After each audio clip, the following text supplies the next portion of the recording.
So good afternoon, good morning, sorry. My name is Nina Shadforth, Senior Curator for Collections with Caloundra Regional Gallery, and a warm welcome to everyone who's tuned in today. And of course, another From the Artist talk. Today's artist is Donna Davis, and welcome, Donna. Hi. Just a little bit about you and then we'll go into some questions. But I'd first like to acknowledge that we are broadcasting on Kabi Kabi country and pay my respects to traditional custodians, Kabi Kabi and Yinambara peoples and their elders, past and present. So thank you. So our guest artist today is one of the Wildflowering by Design artists in the gallery at the moment. Her name is Donna Davis, and she is a multidisciplinary artist who examines human and non-human relationships with respect to ecological health and exploring the intersections between art and science, often embedded within ecological research projects. She works in sculpture, installation, and digital media, and her work tells stories that examine the science through a creative lens. Exploring imagined futures and constructing new ways of seeing and the unseen and complex natural systems, and of course our role within. So she has a Bachelor of Arts from Curtin University. She's well represented in both public and private collections. She has a string of exhibitions and both solo and group shows, a heap of residencies. In fact, you've been quite prolific with the residencies, I see. And of course, she has also been a finalist and winner multiple times in a variety of art awards in the country. So I'd like to welcome Donna Davis to From the Artist. Hi, Donna. Hi, thank you for having me. And also, I just wanted to acknowledge that I'm coming from the Yagara, Jagara and Yugarapul lands out here. And also just would like to acknowledge traditional owners, past, present and emerging. Thank you. So let's start with the most recent thing, and that is your involvement in the Wildflowering by Design exhibition, which is currently, it's a touring show, and currently we are hosting it at Caloundra Regional Gallery and just loving it, as are our audiences. So your work, Afraid, and it's spelt frayed as in fabric fraying, F-A-R-A-R-A-Y-E-D, but a play on words, afraid. So can you unpack that for us and yeah, just a bit about your experience working on this project? Yeah, thank you. So the work was created during our residency with the Australian Tropical Herbarium, which is based up in Cairns. And I was the artist in residence on a research project that was called the Tropical Mountain Plant Science Project. And we were looking to save climate-threatened flora from high altitude mountaintops. So these flora that were living above 1,000 metres on the high mountains up in the Daintree.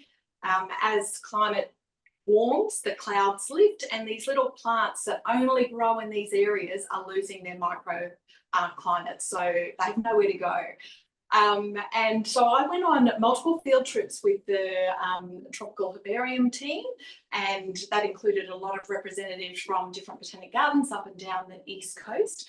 And on one of the field trips, I was talking to the director and we were just chatting about all things art and science. And he said, the thing is with ecosystems is that you just never know which species you might lose, which thread you're going to pull might untangle the whole ecosystem. And Wow. Just talking about that idea of this interconnectivity between all living organisms, you know, including the human. And so this idea of untangling an ecosystem, I really just had it in my mind to create this sort of idea of a tapestry kind of work. So all of the works, all of the imagery on the fabric piece, so it's installation sort of has two parts to it. There's a big fabric piece that has imagery of the plants that we were working on in that project. And they all have threads sort of coming off them as if they are ready to pull. And then sitting next to that work is a series of circular embroidery hoops where the plants have been taken out of their ecosystem and sitting as individual species alongside. And that was to kind of represent the journey of these plants. So these plants, as we were up in the mountaintops, we were collecting plant material and seed material that were going to be propagated to be transplanted and grown in living collections in botanic gardens up and down the East Coast. Of course, they're removed from their home, they're removed from their habitat, so they're now not connected to this ecosystem, which includes all of the, you know, amazing microbiota, all of the bugs, all of the fungi, all of the animals. They're now down in these different locations, having to make new friends, but they're kind of, you know, alone and separate. So it was kind of just talking about this idea of, you know, it's great that we're working to save some of these plants, but wouldn't it just be lovely if they could just continue to live in their ecosystem, their own homes? It's very much the unseen. Like, you never really consider, you know, the ecology, that minute ecology that's sitting up so high. I mean, you're not going there that often, I suppose. So it's not in the everyday psyche. So what is it that you are hoping people will take away with them when they see your work? Yeah, well, you know, like I love to create works that, you know, I don't like to be too specific with what I want people to walk away with. You know, like I'm happy if they walk away with anything, like if it helps them connect to the natural world, if they look at those plants and see them as being beautiful, and then maybe hear a bit about these climate threatened plants, maybe do a bit of research on their own to understand and learn that there are climate threatened plants and that we're in the middle of a very big change in the environment right now. And yeah, I guess just to reconnect and see species. You know, there's this idea of green blindness that we'll often see our ecosystems and see when we go walking. That's just a sea of green. Just to realise this, the forest and all of our ecosystems are made up of multiple species, not only of plants, but all different species. So start to have a look at different leaf shapes. Start to, when you go for a walk out in the environment, start to see if you can how many different species you can recognise. Just be aware. I think it's that type of thing, just to connect and what to look for.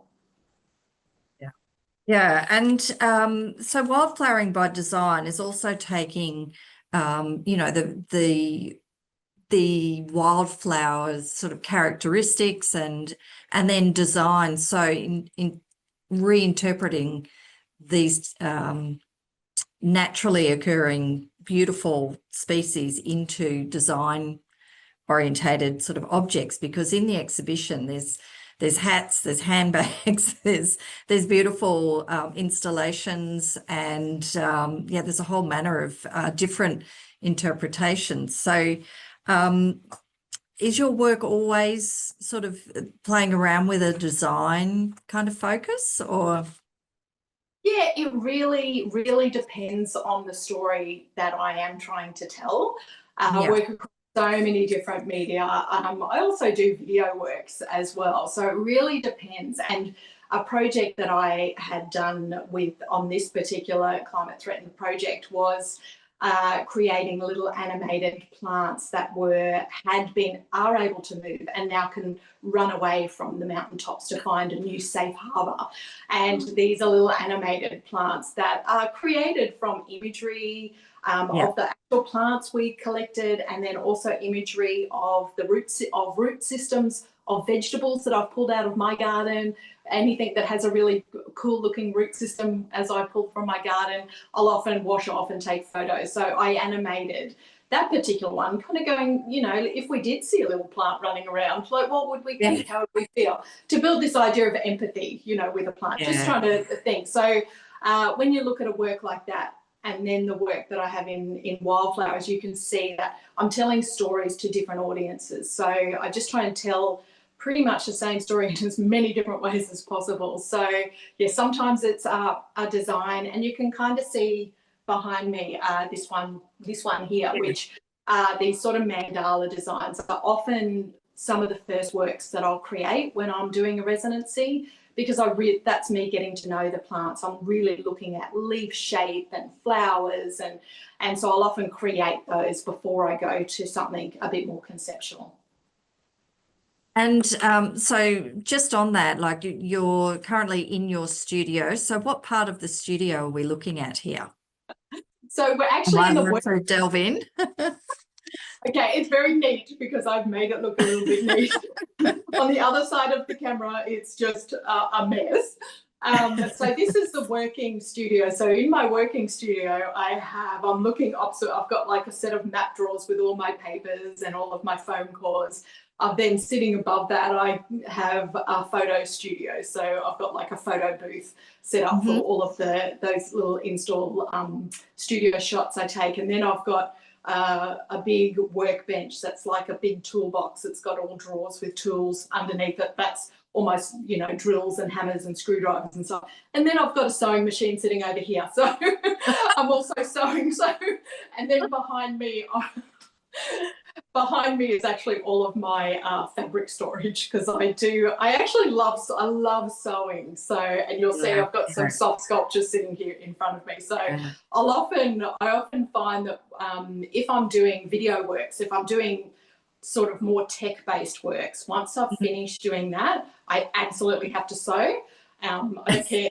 It might be, I might just be going to the op shop and I call it sort of Frankensteining clothes, making a new outfit out of 2 or 3 garments. Might be doing something fantastic. or I might be making sculptures. So it really depends. But sewing is definitely a big part. I seem to always come back to that. So you'll often see little bits of sewn works in my digital works as well, because I'll often make something like this, photograph them, and then they'll come back into digital works. Yeah. Yeah, so which is a lovely segue into my next question, and that's back in 2015 you won the Environmental Art Prize, which was part of the National Sunshine Coast Art Prize, and with your work Beyond the Seed. So how you created that work, it does talk about you physically creating something out of copper wire and crochet, and then going in and photographing and manipulating. So can you talk us through that work, because we love having it in the collection, and it gets aired out, if I can say that, in various council buildings through the region. So yeah, it comes out and then it goes in for a rest and then out again. So yeah, if you could talk us through like what was behind that and why crochet, what challenges did you have with that too? Yeah, well, that was created during a project I was doing called Unseen, where I was working with the Queensland Herbarium, and I was working with a fungi expert, a mycologist at the herbarium, and I was looking at symbiotic relationships between plants and fungi. And fungi is really interesting. A lot of the part of the fungi is underground. Often we don't ever know the fungi's under there until a little fungi will pop up. So this idea of root systems was very intriguing, and I still am intrigued by root systems. So you'll often see these webs of roots in a lot of work that I do, and these entanglements. And I suppose talking about fungi as like this super connector, super highway under our feet that we're not aware of, and being this energy transfer between organisms that is, like that it's happening, whether we notice it or not.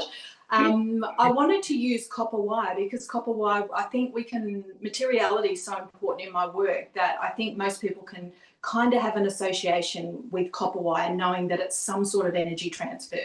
You only have to pull apart a machine and you'll see the copper wire wrapping around some of the components within those pieces of tech equipment. So copper wire was a no-brainer. The copper wire also, I could pick up from recyclers copper wire, so I could be reusing materials. And I wanted to create these sort of tubular filaments to talk about, this idea of conduction. And so I wanted to use this process called Viking knitting. Viking knitting is very much like French knitting, but instead of, with the little knitting Nancy's they used to have, and the French knit and the knitting. One of those. The knitting would go down the centre. Well, this goes on, goes on the outside. So it's a slightly different process, but very similar. And so, it was actually quite easy once I got into a rhythm and keeping that tension right. And then I created a series of these copper filaments, and the copper wire allowed me to bend and transfer them. So I popped them into my photos booth over here, and I took images of these filaments in all different shapes and angles with all different lighting. And then I meticulously go in, and it's a bit like a digital collage, I guess. So I go in, I cut around all these little filaments, and then I create these out of many, many hundreds of layers, create these images. And copper wire will keep showing in my work. You'll often see, I've got work currently touring with the Queensland Regional Art Awards, and again, you'll see copper wire elements, added into these works. Yeah. Yeah, it's such a striking work, and it's quite a large work too. Like it's about 1.5 meters wide. So it's quite sizable. And so how long did it take you to create like the digital component of that work? Because it's really, as I said, it's quite a large work, but it's really intricate as well. Like there's a lot to it. So I imagine hours at the computer over days and days and days, weeks maybe. I would say all up probably, a week's worth of work there, but that would be walking away and coming back to it, looking at it, and then going away, then coming back and getting other people to come and look at it and trying to give it as much depth as possible. Yeah. So, I think as artists, we don't often count our hours, do we? We just get on to have to do it. You just get on with it, I think is the better way. And so, Donna, what's a usual day with your practice in your studio? So it really depends. For example, today I'm prepping for a workshop. I'm heading up to Hervey Bay for the weekend to do a workshop up for the Queensland Art Teachers Association. And so I'm prepping, but the table opposite me is just choppers with all of my workshop materials. I do try and have, I try and do Mondays that might be like my admin day. So that's when I'll do any stuff that I have to do for the business. And then the other days, I'll always have at least one day at the herbarium, at the Queensland Herbarium, and that varies. And then I will have, making days. I'm currently doing a work that involves clay making. So a day making clay at the moment for a new work. So, it really just depends. And also sometimes I wake up and go, you know what, I feel like I have to do this. And so I'll do something totally different. So, it just depends. Yeah. And so a Monday to Friday kind of loose sort of program, I guess. Now you've just mentioned ceramics as well. So what's your favourite medium to work in? I don't really have a favourite. I don't think I could say favourite. I don't know. I don't like being locked into one style or form. So I think the diversity is my favourite. Like I just love being able to do anything. I love being able to wake up and go, I feel like sewing, or I feel like photographing, or I feel like, and I enjoy that part, and I absolutely, I suppose in terms of challenging myself, I do always like to challenge myself and go, actually, I haven't tried that before. How can I incorporate that? And I do love integrating materials that perhaps are hard to integrate together. I like the challenge of that. So reusing existing materials, so a lot of found objects and repurposing materials as much as I can. And I love that challenge of going, how do those two things get together? Like, I love that. That seems to challenge my brain. Good answer. You're not one to be locked in to one thing.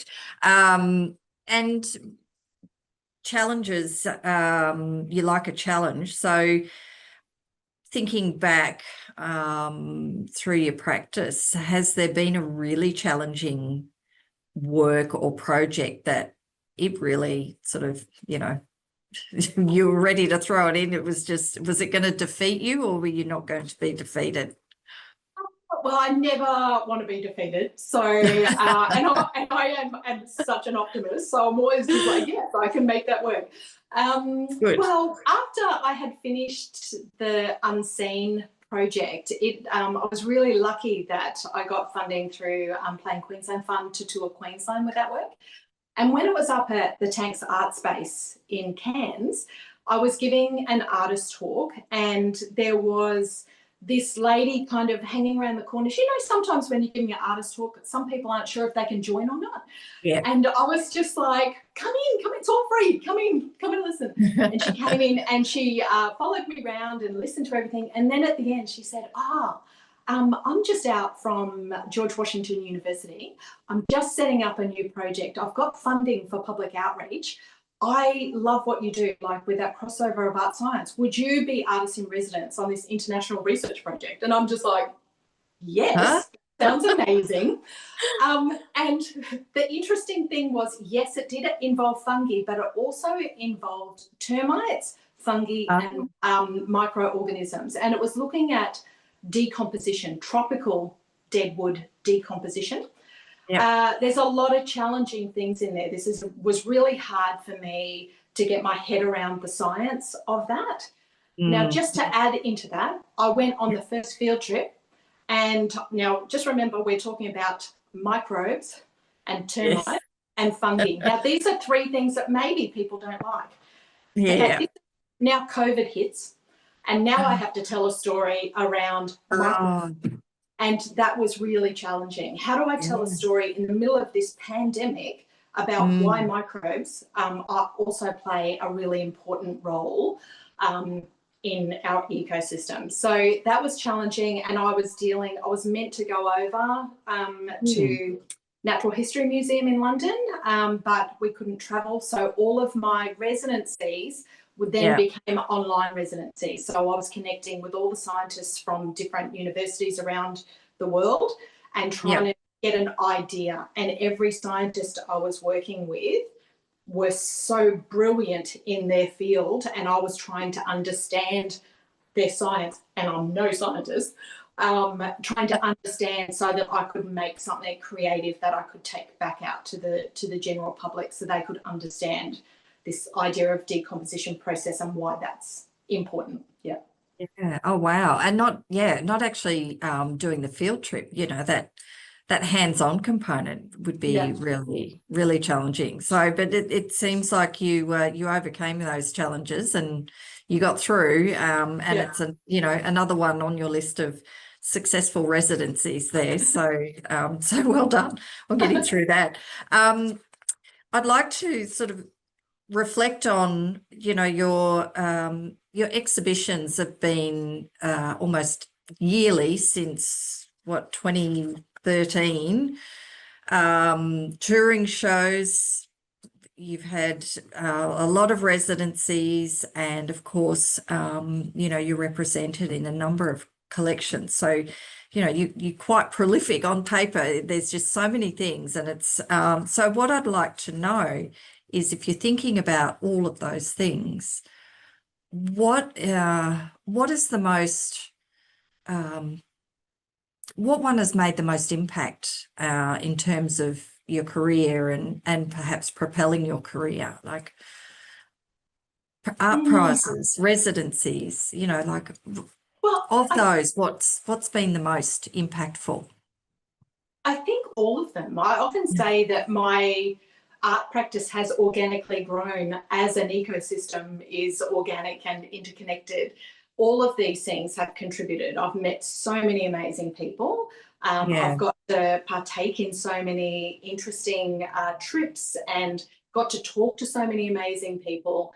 And every single thing I've done has contributed to that. So, and people that I've worked with, you know, back since my very first residency at the Brisbane Botanic Gardens back in 2013, I still communicate with those people. I still, you know, talk to those people. I'm at different, you know, ecological things, and I will see a botanist or an ecologist or a mycologist that, you know, that I used to work with, and we keep in contact. So you continue to build that knowledge. I think, I mean, there's a few things that I had been striving for, like getting into, you know, the Sunshine Coast Art Prize, getting into the Waterhouse Art Prize. You know, there's a couple of things that, you know, like I was really kind of chuffed and proud of myself that you know, that happened. And certainly touring shows have been super beneficial. And, you know, an organisation like the Queensland Regional Art Awards is fabulous to get work out there. And you'll notice that there's a lot of those tours that Queensland Regional Art Awards tours, you know, which is fabulous. Yeah, I guess the you know, the touring shows offer a lot of exposure, but it's also you know, you're sharing that your work and, you know, what drives your work further afield, you know. So it's and, you know, when they're projects about specific areas, you know, it's also an education piece in terms of educating people about what's happening in another part of the country that we live in. So yeah, like I really congratulate you on those. And they're beautiful works. I should also say, Nina, sorry, and okay, please. sorry, and also, please do. Another one that I had been aiming to, you know, get picked up on was Experimenter. Experimental life forms, and that again is a national touring show. And talking about education, because they have you know, they develop this great education kit that sits alongside that. That was also amazing again to tell these stories to a national audience. And how did that being involved in that project differ from you know, other exhibitions that you've worked on? Because it is quite it's quite a high profile project, you know, that recurs, you know, a recurring project that tours around. So yeah, how does that compare? Oh, well, amazing. I think when I was in my first year of uni, I was actually working at the Ipswich Art Gallery. And I started as a volunteer and then kind of, you know, worked in other areas. But while I was there was this Experimenter exhibition was being shown there. And that was like, that's it. That's what I want to do. That's where I want to be. And so to get into one of those shows was, like a full circle moment of just like so excited to be included in that. And it was, you know, the team is amazing. They're so skilled at what they do. And I can remember getting the call to say that I was going to be in it, and I was just like, That's great news. Like winning the lotto, you know. That's right. Isn't it? Okay, so we're sort of nearing the end of our talk, but what's one piece of advice that has stuck with you? Well, it would be when I was working at the Ipswich Art Gallery. It was at a time when Ipswich had a lot of empty shops, and, you know, I think a lot of regional towns have this, and the director had wanted to activate some of those shops, and I was, as community programs, I was in charge of looking after some artists who were creating installations for those shop fronts, and that was brilliant. One of the artists said to me, the best piece of advice I can give you, remember I'm now in second year uni, she said to me, work in the arts industry, the best thing you can do is work in the arts industry and then work in as many roles as possible. Understand what the gallery, what the touring, what, you know, what funding, understand the industry. And I think that really stuck to me of going, yeah, you know, it's so true. And I have been privileged to work at a few different arts organisations, and I have learnt so much, and that's been amazing. Yeah. Yeah, well, I think that shows through just, you know, with your career in terms of all the aspects that you've touched on, you know, through your art making. How can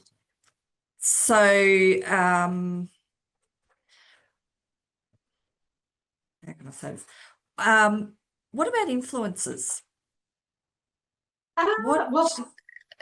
Who is there any particular person or artist or what's a key influence for you? Well, I would have to say my multi-species kin, like the environment. You know, I do what I do to tell their story, and I'm constantly inspired. Look, clearly by the residencies that I've done, I love learning. I love being challenged. And I love learning about our natural systems and our role. And while I'm learning about our role in these ecosystems, I am always challenging myself. Like, what is my role? What am I doing? How can I, you know, like tell a story but not add to the problem? You know, like how do I do that? So I guess the inspiration is looking at nature and this idea of biomimicry. How can I be more like the environment, and how can I be more organic and tell stories in a way that is interconnected and and careful and they're careful. And speaking of, you know, treading lightly, and the work of Kathleen MacArthur, what had you had an awareness of the work of Kathleen MacArthur or other, you know, creative activists like her in you know, in Queensland mainly, but what are your thoughts on the work of Kathleen? Well, I had heard about Kathleen through Sue many years ago. Sue was running a symposium. I think she must have still been lecturing at University of Sunshine Coast. I'd also just started to get to know Lisa Chandler. We had met each other a couple of times. This was a long, long time ago. And I must have been working on the plant room, which was my botanic garden, my very first residency. And Lisa had said, oh, can I write a bit of a paper about that work?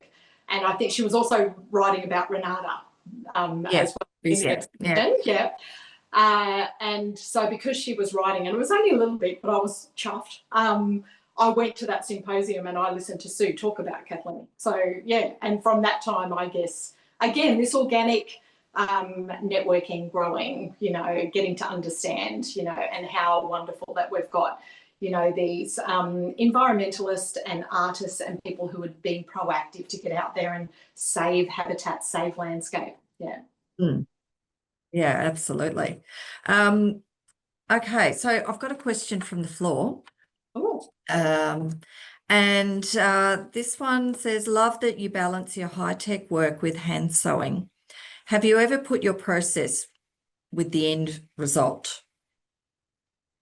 Have you ever put your process in with the end result? Have you ever thought about the end result before starting the process, I think? Yeah, so I normally have an idea, but I'm never locked into that idea. I have a concept, and the concept is usually what's the story that I need to tell, and I'll have many, many failures along the way. And no, people don't always see the failures, but I will often, I try and incorporate. So like the current project I'm doing with the herbarium is called Plants Matter, Entangled Relations. And I've really tried to be as cross-disciplinary as possible. So I'm working with a curator, a botanist, an ecologist, a First Nations artist and a philosopher.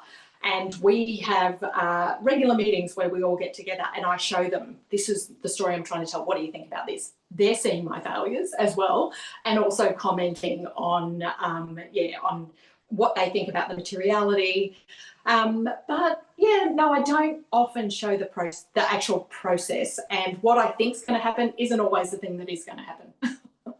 I love that. I love that, you know, you sort of have some collaborators, if you like, on the thinking process, and yeah, like how that kind of evolves is, I love that. So another one.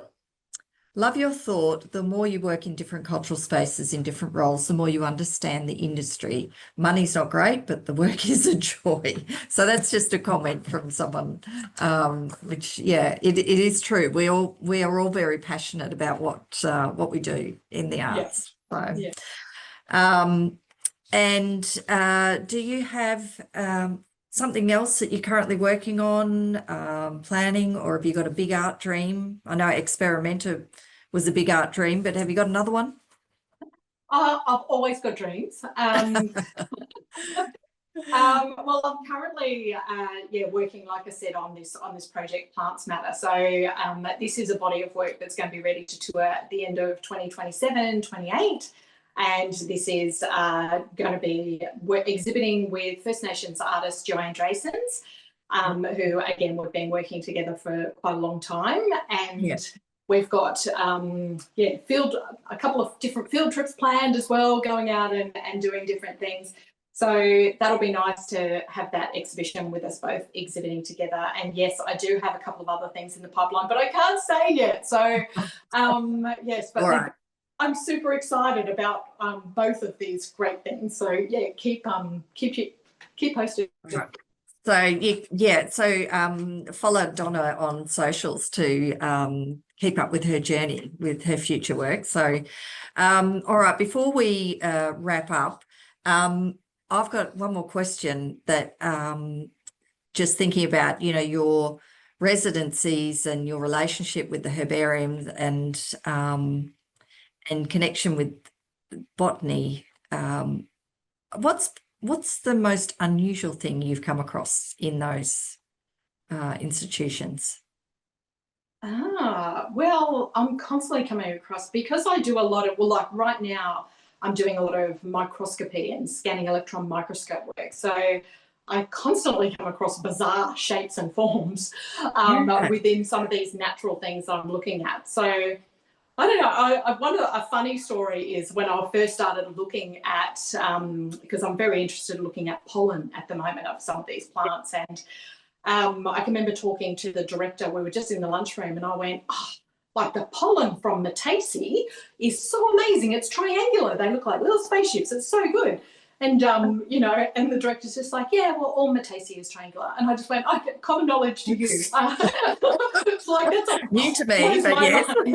And that, you know, all the different plant families have, you know, uniquely shaped pollen, and that's really interesting. So at the moment, I'm really interested to look at as many plant families and species pollen as possible because they are amazing. I just, cannot get enough of them at the moment. It sounds fascinating. Like I might have to go down that rabbit hole just to see what you're seeing because I'm very intrigued.